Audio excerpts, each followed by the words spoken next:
আমাদের এই সাংস্কৃতিক অনুষ্ঠান মঞ্চ আজকের থেকে শুরু হলো, সেখানে পথ চলা আগামীকাল এবং পরশু দিনও এই সাংস্কৃতিক মঞ্চে বিচিত্রা অনুষ্ঠান আপনারা উপভোগ করবেন।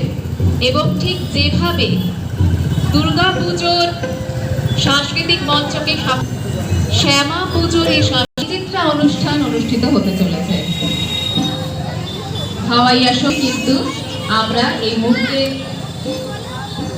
উপহার পাবো।